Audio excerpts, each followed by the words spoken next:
राधे राधे दोस्तों। आज की कहानी है शव यात्रा। बहुत ही हृदय स्पर्शी कहानी। प्लीज कहानी को पूरा जरूर सुनिएगा। चमारों के गांव में बल्हारों का एक परिवार था जो जोहड़ के पार रहता था। चमारों और बल्हारों के बीच एक सीमा रेखा की तरह था जोहड़।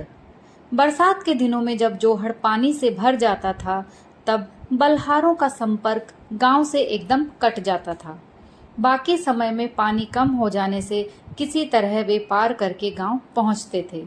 यानी बल्हारों के गांव तक जाने का कोई रास्ता नहीं था। रास्ता बनाने की जरूरत कभी किसी ने महसूस ही नहीं की थी। जब किसी चमार को उनकी जरूरत पड़ती तो जोहड़ के किनारे खड़े होकर आवाज लगा देते। जोहड़ इतना बड़ा भी नहीं था कि बल्हारों तक आवाज ही ना पहुंचे। आवाज सुनकर वे बाहर आ जाते थे। परिवार में सिर्फ 2 जन ही रह गए थे।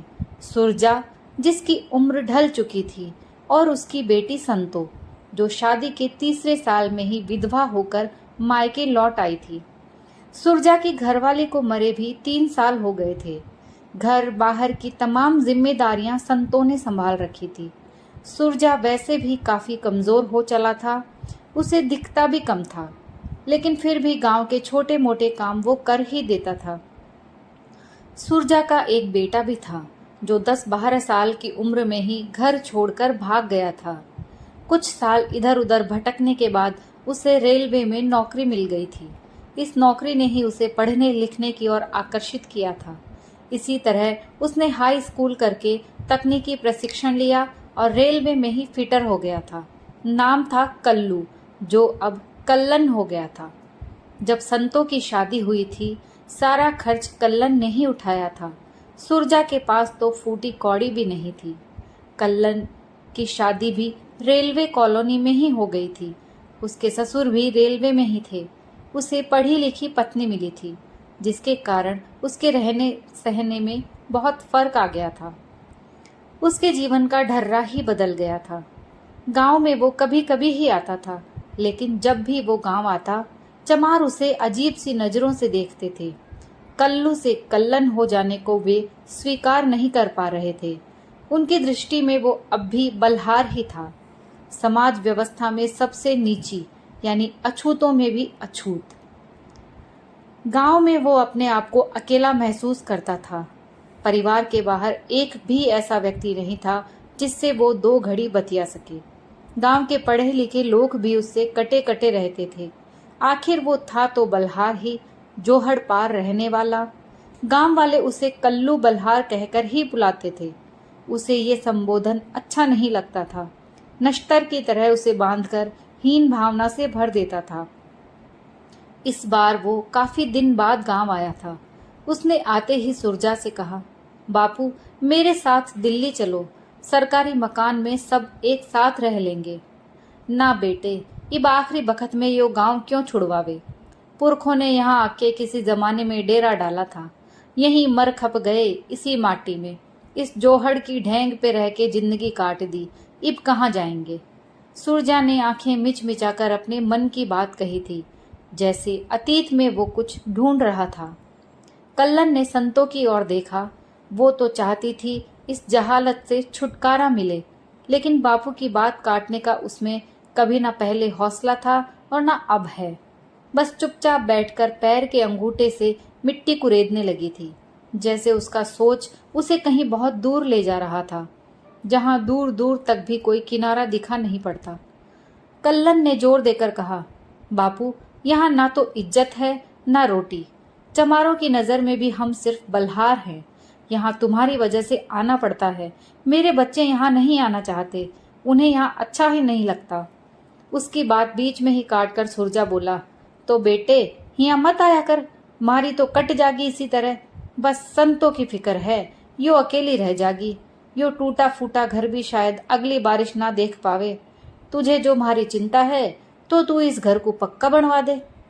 सुरजा के मन में ये बात कई बार आई थी, लेकिन कह नहीं पाया था। आज मौका पाकर कह दिया, बापू, मेरे पास जो 2-4 पैसे हैं उन्हें यहाँ लगाकर क्या होगा। आपके बाद मैं तो यहाँ रहूंगा नहीं। संतो मेरे साथ दिल्ली चली जाएगी। कल्लन ने साफ साफ कह दिया। ये सुनते ही सुरजा भड़क गया। उसके मुंह से गालियां फूटने लगी। चिल्लाकर बोला, तू मेरे मरने का इंतजार भी क्यों करे है? इसे आज ही ले जा, और हाँ, अपने पैसों की धौंस मुझे ना दिखा। अपने दोहरे रख। जहां इतनी कटगी है, आगे भी कट ही जागी। उन दोनों के बीच जैसे अचानक संवाद सूत्र बिखर गए थे। खामोशी उनके इर्द गिर्द फैल गई थी। सुबह होते ही कल्लन दिल्ली चला गया था। पैसों का बंदोबस्त करके वो हफ्ते भर में लौट आया था। साथ में पत्नी सरोज और 10 साल की बेटी सलोनी भी आई थी। बेटे को वे उसकी ननिहाल में छोड़कर आ गए थे। कल्लन ने आते ही बापू से कहा, किसी मिस्त्री से बात करो, कल ईंटों का ट्रक आ जाएगा। सुनते ही सुरजा की आंखों में चमक आ गई थी। उसे कल्लन की बात पर विश्वास ही नहीं हुआ था, लेकिन कल्लन ने उसे विश्वास दिला दिया था। वो उसी वक्त मिस्त्री की तलाश में निकल पड़ा था। गांव में ज्यादातर मकान सूरत राम ठेकेदार ने बनाए थे। सुरजा उसी के पास पहुंचा। ठेकेदार जी, हमारा भी एक मकान बना दो। सूरत राम ने पहले तो सुरजा को ऊपर से नीचे तक देखा। तन पर ढंग का कपड़ा नहीं और चला है पक्का मकान बनवाने। सूरत राम जल्दी में था, उसे कहीं जाना था। उसने हंसकर सुरजा को टाल दिया। आज तो टेम ना है, फिर बात करेंगे। सुरजा ने हार नहीं मानी। सुबह ही वो मुंह अंधेरे निकल पड़ा। पास के गांव में साबिर मिस्त्री था, पुराना कारीगर। सुरजा ने उसे अपने आने का मकसद बताया। साबिर मान गया। ठीक है, मैं कल आके देख लूंगा, अपना मेहनताना पेशगी लूंगा। ठीक है मिस्त्री जी, कल आ जाओ, जोहड़ पे ही हमारा घर है। सुरजा अपनी खुशी छिपा नहीं पा रहा था। लौटते समय उसके पांव जमीन पर नहीं पड़ रहे थे। कमजोर शरीर में भी जैसे स्फूर्ति भर गई थी। जब तक वो लौटकर घर पहुंचा, ईंटें आ चुकी थीं। लाल लाल ईंटों को देखकर सुरजा अपनी थकावट भूल गया था। वो उल्लास से भर उठा था। उसने ऐसी खुशी इससे पहले कभी महसूस ही नहीं की थी। जोहड़ पार ईंटें उतरती देखना गांव के लिए किसी आश्चर्य से कम नहीं था। पूरे गांव में जैसे भूचाल आ गया था। गांव के कई लोग जोहड़ के किनारे खड़े थे। रामजी लाल कीर्तन सभा का प्रधान था। रविदास जयंती पर रात भर कीर्तन चलता था। भीड़ में वो भी खड़ा था। जब उससे रहा नहीं गया तो चिल्लाकर बोला, अबे ओ सुरजा, यो ईंटें कौन लाया है? सुरजा ने उत्साहित होकर कहा, अजी बस, हमारा कल्लण पक्का घर बनवा रिया है। रामजी लाल की आंखें फटी की फटी रह गई। अपने भीतर उठते ईर्ष्या द्वेष को दबाकर उसने कहा, यो तो चोखी बात है सुरजा, पर पक्का मकान बनवाने से पहले प्रधान जी से तो पूछ लिया था या नहीं? रामजी लाल की बात तीर की तरह सुरजा के सीने में उतर गई। उसे लगा जैसे कोई सूदखोर साहूकार सामने खड़ा धमकी दे रहा है। गुस्से पर काबू पाने का असफल प्रयास करते हुए सुरजा गुर्राया, प्रधान से क्या पूछना? फिर भी पूछ तो लेना चाहिए था, कहकर रामजी लाल तो चला गया, लेकिन सुरजा को संशय में डाल गया था। रामजी लाल सीधा प्रधान के पास पहुंचा। जोहड़ पार के हालात नमक मिर्च लगाकर उसने प्रधान बलराम सिंह के सामने रखे। बलराम सिंह ने उस वक्त कोई प्रतिक्रिया जाहिर नहीं की, सिर्फ सिर हिलाकर मूंछों पर हाथ फेरता रहा। प्रधान भी घाघ था। वो रामजी लाल की फितरत से वाकिफ था। उसके चले जाने के बाद वो कुछ गमगीन सा हो गया था। सुरजा बल्हार पक्का मकान बनवा रहा है, ये बात उसे बेचैन करने के लिए काफी थी। वैसे भी सुरजा गांव के लिए अब उतना उपयोगी नहीं था। ये खबर पूरे गांव में फैल गई थी। जोहड़ पार बल्हारों का पक्का मकान बन रहा है। रेलवे की कमाई है। ईंटों का ट्रक आ गया है। सीमेंट, रेत, बजरी, सरिये आ रहे हैं। बात फैलते फैलते इतनी फैल गई कि मकान नहीं, गांव की छाती पर हवेली बनेगी। खिड़की दरवाजों के लिए सागौन की लकड़ी आ रही है। सुना है रंगीन संगमरमर के टाइल भी आ रहे हैं। जितने मुंह उतनी बातें। अगले दिन सुबह ही प्रधान का आदमी आ धमकाता जोहड़ के किनारे। सुरजा को मन मार के उसके साथ जाना पड़ा। सुरजा को देखते ही बलराम सिंह चीखा, अंटी में 4 पैसे आ गए तो अपनी औकात भूल गया। बल्हारों को यहाँ इसलिए नहीं बसाया था कि हमारी छाती पर हवेली खड़ी करेंगे। वो जमीन जिस पर तुम रहते हो हमारे बाप दादों की है। जिस हाल में हो रहते रहो, किसी को ऐतराज नहीं होगा। सिर उठा के खड़ा होने की कोशिश करोगे तो गांव से बाहर कर देंगे। बलराम सिंह का एक एक शब्द बुझे तीर की तरह सुरजा के जिस्म को छलनी छलनी कर गया था। सुरजा की आंखों के सामने जिंदगी के खट्टे मीठे दिन नाचने लगे, जैसे कल ही की बात हो। क्या नहीं किया सुरजा ने इस गांव के लिए, और बलराम चुनाव के दिनों में एक एक वोट के लिए कैसे मिन्नतें करता था। तब सुरजा बल्हार नहीं, सुरजा ताऊ हो जाता था। सुरजा ने एक सर्द सांस छोड़ी, बिना कोई जवाब दिए वापस चल दिया। बलराम सिंह ने आवाज देकर रोकना चाहा, लेकिन वो रुका नहीं। बलराम सिंह की चीख अब गालियों में बदल गई, जो बाहर तक सुनाई पड़ रही थी। घर पहुंचते ही सुरजा ने कल्लन से कहा, तू सच कवे था कल्लू, यो गांव रहने लायक ना है। उसकी लंबी मूछें गुस्से में फड़फड़ा रही थी, आंखों के कोर भीगे हुए थे। बापू, अभी भी कुछ नहीं बिगड़ा, ये ईंटें तो कोई भी खरीद लेगा, ये मकान बनने नहीं देंगे। कल्लन ने सुरजा को समझाने की कोशिश की, लेकिन सुरजा ने भी जिद पकड़ ली थी। वो झुकेगा नहीं, जो होगा देखा जाएगा, उसने मन ही मन दोहराया।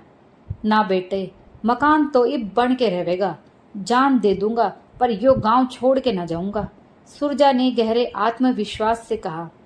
कल्लन अजीब सी दुविधा में फंस गया था। भावावेश में आकर वो ईंटें तो ले आया था, पर गांव के हालात देखकर उसे डर लग रहा था, कहीं कोई बावेला खड़ा ना हो। पत्नी सरोज और बेटी सलोनी साथ आ गए थे, लेकिन सलोनी को यहाँ आते ही बुखार हो गया था। सरोज के पास जो 2-4 गोलियां थी वे दे दी थी सलोनी को, लेकिन बुखार कम नहीं हुआ था। सरोज का मन घबरा रहा था, वो लगातार कल्लन से जाने की जिद कर रही थी। बेकार यहाँ मकान पर पैसा लगा रहे हो, संतो हमारे साथ रहेगी, बापू को समझाओ। लेकिन कल्लन सुरजा को समझाने में असमर्थ था। उसने सरोज से कहा, अब आखिरी बखत में बापू का जी दुखाना क्या ठीक होगा। सरोज चुप हो गई थी। सुरजा ने रात भर जागकर ईंटों की रखवाली की थी, एक पल के लिए भी आंखें नहीं झपकी थी। सुबह होते ही वो साबिर मिस्त्री को बुलाने चल दिया था। सुरजा को डर था कहीं कोई उसे उल्टी सीधी पट्टी न पढ़ा दे। अब उसे किसी पर विश्वास नहीं था। सलोनी का बुखार कम नहीं हो रहा था। सरोज ने कल्लन से किसी डॉक्टर को बुलाने के लिए कहा। गांव भर में सिर्फ एक डॉक्टर था। कल्लन उसे ही बुलाने के लिए चल दिया। कल्लन को देखते ही डॉक्टर ने मना कर दिया। सामान्य पूछताछ करके कुछ गोलियां पुड़िया में बांधकर दे दी। कल्लन ने बहुत मिन्नतें की, डॉक्टर साहब एक बार चल के तो देख लो। डॉक्टर टस से मस नहीं हुआ। कल्लन ने कहा, मरीज को यहीं आपके क्लिनिक में लेकर आ जाता हूँ। नहीं, यहाँ मत लाना, कल से मेरी दुकान ही बंद हो जाएगी। ये मत भूलो तुम बल्हार हो। डॉक्टर ने साफ साफ चेतावनी दी। ये दवा उसे खिला दो, ठीक हो जाएगी। कल्लन निराश लौट आया था। डॉक्टर ने जो गोलियां दी थी वो भी असरहीन थी। बुखार से बदन तप रहा था। तेज बुखार के कारण वो लगातार बड़बड़ा रही थी। संतो उसकी सेवा में लगी थी। 1 मिनट के लिए भी वो टस से मस नहीं हुई। सरोज की चिंता बढ़ रही थी। उसके मन में तरह तरह की शंकाएं उठ रही थी। सुरजा सुबह का गया दोपहर बाद लौटा था। थका हारा, हताशा उसे इस हाल में देखकर कल्लन ने पूछा, क्या हुआ बापू? सुरजा ने निढाल स्वर में कहा, होना क्या था, मिस्त्री कहीं दूर रिश्तेदारी में गया है, 10-15 दिन बाद आवेगा। बेटे मुझे ना लगे अब वो आवेगा। सुरजा ने अपने मन की हताशा जाहिर की। क्यों बापू, हम तो उसकी मेहनत का पैसा उसे पेशगी दे रहे थे, फिर भी वो मुकर गया। कल्लन ने ताज्जुब जाहिर किया। गांव के ही किसी ने उसे रोका होगा। साबिर ऐसा आदमी ना है, वो भी इनसे डर गया दिखे। सुरजा ने गहरे अवसाद में डूबकर कहा। दोनों गहरी चिंता में डूब गए थे। सलोनी का जी कैसा है? सुरजा ने पूछा। उसकी तबीयत ज्यादा ही बिगड़ गई है, अस्पताल ले जाना पड़ेगा। कल्लन ने चिंता व्यक्त की।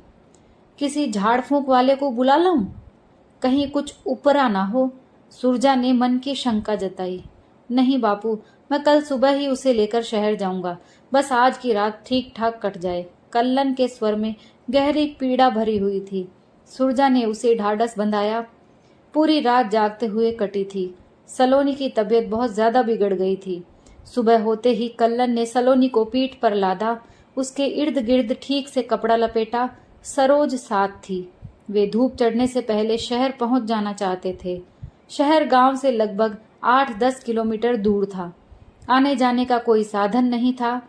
कल्लन ने गांव के संपन्न चमारों से बैलगाड़ी मांगी थी, लेकिन बलहारों को वे गाड़ी देने को तैयार नहीं थे।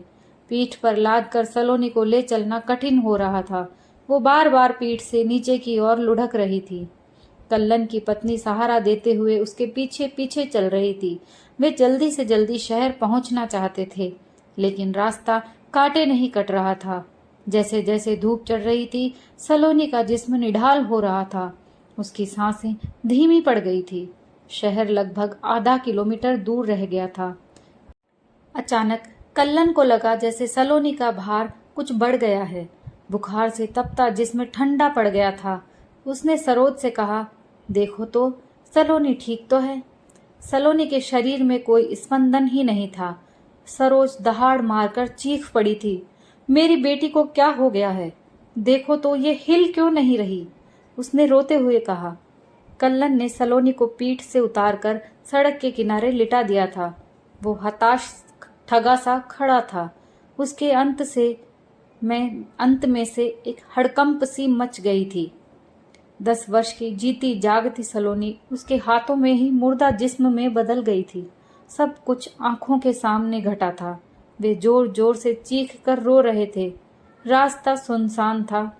उनकी चीखें सुनने वाला भी कोई दूर दूर तक नहीं था। वे काफी देर तक इसी तरह बैठे रोते रहे। उन्हें सूझ ही नहीं रहा था क्या करें। सड़क किनारे कच्चे रास्ते पर सलोनी के शव को लिए वे तड़प रहे थे। काफी देर बाद एक व्यक्ति शहर की ओर से आता दिखाई पड़ा।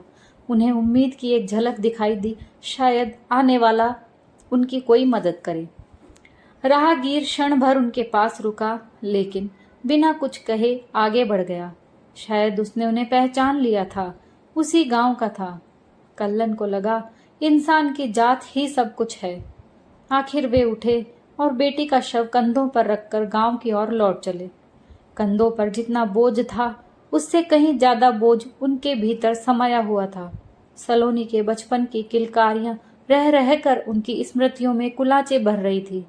भारी मन से वे सलोनी का शव उठाए गांव की ओर बढ़ रहे थे। रास्ता जैसे खत्म ही नहीं हो रहा था। जितना समय शहर के पास पहुंचने में लगा था, उससे ज्यादा गांव पहुंचने में लग रहा था। सरोज का हाल बहुत ही चिंताजनक था। वो सिर्फ घिसट रही थी। टूट तो कल्लन भी गया था, लेकिन किसी तरह स्वयं को संभाले हुए था। सरोज अधमरी सी हो गई थी। उससे चला ही नहीं जा रहा था। सुरजा ने उन्हें दूर से ही देख लिया था। पहचाना तो उन्हें पास आने पर ही, लेकिन दूर से आती आकृतियों को देखकर उसने अंदाजा लगा लिया था। वे जिस तरह सलोनी को ला रहे थे, देखकर उसका माथा ठनका। वो घर से निकलकर सड़क तक आ गया था। सलोनी का शव देखकर वो स्वयं को नहीं संभाल पा रहा था। वो तड़प उठा था। जमीन पर 2 हथड़ मार मार कर वो रोने लगा था। कल्लन की आंखों से भी बेतहाशा आंसू बह रहे थे। उनका रोना धोना सुनकर संतो भी आ गई थी। उन्हें ढांढस बंधाने वाला कोई नहीं था। शहर से लौटने में उन्हें वैसे ही समय ज्यादा हो गया था। किसी को बुलाने के लिए भी समय नहीं था। रात भर इंतजार करने की स्थिति में नहीं थे। कल्लन चाहता था कि शाम होने से पहले ही दाह संस्कार हो जाए।